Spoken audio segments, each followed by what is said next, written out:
Hi friends, welcome back to my channel. இது என்ன vlog அப்படின்னா, ஃபங்க்ஷனு, கல்யாணம், வெளியில் போகிறது எல்லாம் முடிஞ்சிருச்சு ஃப்ரெண்ட்ஸ். Welcome back. நம்ம குக்கிங்க்கு தானே, இது தானே நமக்கு பெர்மனெண்ட். அதான் வாங்க எப்படி குக்கிங் பண்ணலான்னு பார்க்கலாம்.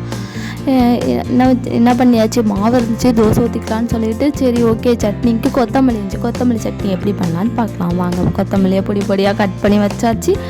அதுக்கு முன்னாடி எண்ணெய் ஊற்றி அதுக்கப்புறம் வந்துட்டு கடலைப்பருப்பு கொஞ்சம் போட்டுட்டு அப்புறம் ஆனியன் அப்புறம் டொமேட்டோ தேவையான அளவு இது எல்லாமே ஒன்று சின்ன சைஸை ஒன்று ஒன்றா எடுத்துக்கிட்டேன். எடுத்தது நல்லா ஃப்ரை ஆகினதுக்கப்புறமா தான் அந்த கொத்தமல்லி அதை போடணும். அது நல்லா வணங்கினதுக்கப்புறமா கொத்தமல்லி, பூண்டு, அப்புறம் வந்து மிளகாய், வரமிளகாய், காஞ்ச மிளகாய் ஒரு 3 உங்களோட காரத்துக்கு ஏற்ற மாதிரி. இது வந்து குவான்டிட்டி மீடியமாக இருந்தனால நான் மீடியமாக 3 எடுத்துட்டேன். அதுக்கப்புறம் சரி ஓகே, கொத்தமல்லி சட்னி மட்டும் இருந்தால் இறங்கவே இறங்காது ஃப்ரெண்ட்ஸ். அதனால் ஓகே, தேங்காய் சட்னி பண்ணலான்னு சொல்லிட்டு தேங்காவை எடுத்து நான் ஒன்றா கட் பண்ணிகிட்டு இருந்தேன். கட் பண்ணி வச்சுட்டு தேங்காவை கட் பண்ணி வச்சுட்டு பொட்டுக்கடலை நாங்கள் வந்து இந்த பொட்டுக்கடலை வந்து எங்கே வாங்குவோம் அப்படின்னா மகாலட்சுமி சூப்பர் மார்க்கெட்டில் தான். மகாலட்சுமி சூப்பர் மார்க்கெட்டில் வாங்குவோம், நல்லாயிருக்கும். நீங்களும் வாங்கி ட்ரை பண்ணி பாருங்கள். அதுக்கப்புறம் தேவையான பொட்டுக்கடலை எடுத்துகிட்டு வந்தால் அதுக்குள்ளே என் குட்டி பையன் பாருங்கள், அம்மா நான் என்ன பண்ணியிருக்கேன்னு சொல்லிட்டு வந்து மேஜிக் காமிச்சிட்டு போகிறான். அதுக்கப்புறம் பொட்டுக்கடலை, அப்புறம் வந்து மிளகாய் போட்டுட்டு 2 போட்டுட்டு அப்புறம் உப்பு அளவாக போடுங்க. எதாக இருந்தாலும் அளவாக இருந்தால் தான் நல்லாயிருக்குங்க.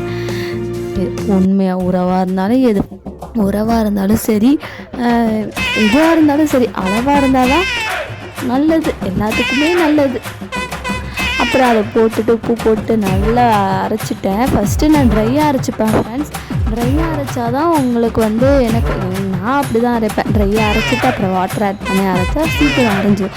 தண்ணி ஊற்றினா அதுலேயும் மிக்ஸ் ஆகி கொஞ்சம் அரைய கொஞ்சம் லேட் ஆகும். ஃபர்ஸ்ட் வந்து ட்ரையாக அது எல்லாத்தையும் அரைச்சிட்டு அப்புறம் வந்து தண்ணி ஊற்றி வாட்டர் ஆட் பண்ணி நான் அரைச்சி வச்சுக்குவேன். அது ஒரு பக்கம் வந்து கொத்தமல்லி வணக்கி வச்சோம் இல்லையா, அது வந்து காயட்டும்னு சொல்லி வெயிட் பண்ணிவிட்டு இதை நான் அரைச்சி எடுத்து வச்சாச்சு. நல்லா அரைஞ்சிருச்சு பாருங்கள். அதுக்கப்புறம் சரி ஓகே, கொத்தமல்லி அரைப்போம் அப்படின்னு சொல்லிட்டு கொத்தமல்லியை எடுத்து மிக்ஸி ஜாரில் போட்டாச்சு ஃப்ரெண்ட்ஸ். கொஞ்சமாக போட்டுட்டு அதுக்கப்புறம் சரி நம்ம அரைப்போம்னு சொல்லிட்டு அரைச்சாச்சு. பாருங்கள் இந்த consistency, green and white chutney. இன்றைக்கி நைட்டு வந்து எங்கள் வீட்டில் க்ரீன் ஒயிட் காம்பினேஷன் ஃப்ரெண்ட்ஸ். அதுக்கப்புறம் வந்து என் குட்டீஸ் நடுவில் வந்து எனக்கு என்ன பண்ணுறேன்னு வந்து பார்த்துட்டு இருந்துச்சுங்க. வந்து பார்த்தா பாருங்கள், புக்கு படிக்க கொடுத்தா இவங்க என்ன வழியில் பண்ணி வச்சுருக்காங்கன்னு பாருங்கள். மேலே ஃபுல்லாக ஒட்டிட்டு ஒரே அட்ராசிட்டிங்க ஃப்ரெண்ட்ஸ், தாங்க முடியலை. அதுக்கப்புறம் சரி ஓகே, இட்லிக்கு மாவு கொஞ்சம் எடுத்து வச்சுக்கலான்னு சொல்லிட்டு இந்த குண்டில் தான் நாங்கள் ஊற்றி வச்சுப்போம் ஃப்ரிட்ஜிலேருந்து. சரி கொஞ்சம் தேவையான அளவு மட்டும் நாங்கள் எடுத்து வச்சுட்டு அப்புறம் மறுபடியும் எடுத்து அதை ஃப்ரிட்ஜில் வச்சுட்டேன். நாங்கள் சில்வர் பாத்திரத்தில் தான் வச்சுருப்போம் ஃப்ரெண்ட்ஸு, பிளாஸ்டிக்கை விட இதில் தான் நாங்கள் வச்சுருப்போம். ஊற்றி வச்சாச்சு. அப்புறம் சட்னி எல்லாத்தையும் ட்ரான்ஸ்ஃபர் பண்ணிவிட்டு அதை தாளிச்சிட்டு அப்புறம் பாத்திரம் கொஞ்சம் இருந்துச்சு, அதை வாஷ் பண்ணி இங்கே ஓரமாக வச்சுட்டு சரி ஓகே இட்லி ஊற்றலான்னு சொல்லிட்டு தண்ணி நல்லா பாயில் ஆனதும் இட்லியை ஊற்றி சூடு பண்ணி வச்சாச்சு ஃப்ரெண்ட்ஸ். ஃபஸ்ட்டு எங்கள் வீட்டு குட்டீஸ்க்கு மட்டும் நம்ம ஊற்றி கொடுக்கலாம், அது நம்ம பசியாக இருக்கும் அப்படின்னு சொல்லிட்டு இட்லியை மட்டும் நான் ஃபஸ்ட்டு ஒரு ஷிஃப்ட்டு ஊற்றிட்டேன். ஒரு 3 இட்லியை மட்டும் போட்டுட்டேன். இது சாப்பிட வைக்கிறது பெரிய பாடு ஃப்ரெண்ட்ஸ். ஐயோ 2 பேத்துக்குமே சேர்த்து இதை ஊட்டுறதுக்குள்ளே எனக்கு ஒரு வழியாக அப்படியே ப்ரெஷர் ஏறி இறங்கும். யாரெல்லாம் அந்த குட்டீஸ்க்கு ஊட்டுறது இவ்வளோ கஷ்டப்பட்டுருக்கீங்கன்னு மறக்காமல் எனக்கு கமெண்ட் பண்ணுங்கள். அவனுங்களுக்கு ஊட்டிட்டு அதுக்கப்புறம் சரி ஓகே டைம் ஆகிடுச்சு, எங்களுக்கு ஊற்றி வைக்கணும்னு சொல்லிட்டு எங்களுக்கு இட்லியை ஊற்றி வச்சாச்சு ஃப்ரெண்ட்ஸ். அவங்களுக்கு கதை சொல்லி ஐயோ மிரட்டி உருட்டி சாப்பிட வைக்கிறதுக்குள்ளே போதும் அதுக்கே எனக்கு பாதி டயர்டாகிடுது. அதுக்கே எனக்கு பசி எடுத்துக்குது ஃப்ரெண்ட்ஸ். யாரெல்லாம் இது மாதிரி டைப் பண்ணி எனக்கு மறக்காமல் கமெண்ட் பண்ணுங்கள். அப்புறம் நல்ல இட்லியை எடுத்து எங்களுக்கு ஒரு சிப்பு ஊற்றி வச்சாச்சு. ஊற்றிட்டு இது மாதிரி ஷேக் பண்ணணும். ஷேக் பண்ணால் நல்ல இட்லி வந்து ஈவனாக இருக்கும்.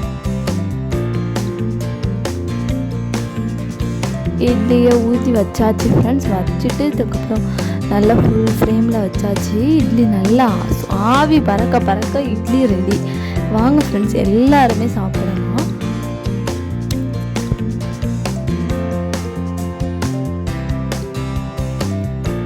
ஒன்றா லைட்டாக தண்ணி தெளித்து இட்லி அழகாக எடுத்துட்டு அதுக்கப்புறம் 2 சட்னியை போட்டு குழப்பி அடித்தா அடி தூள் வேறு லெவலில் இருக்கும். யாருக்கெல்லாம் இந்த காம்பினேஷன் பிடிக்கும்னு எனக்கு மறக்காமல் எனக்கு கமெண்ட் பண்ணுங்கள்.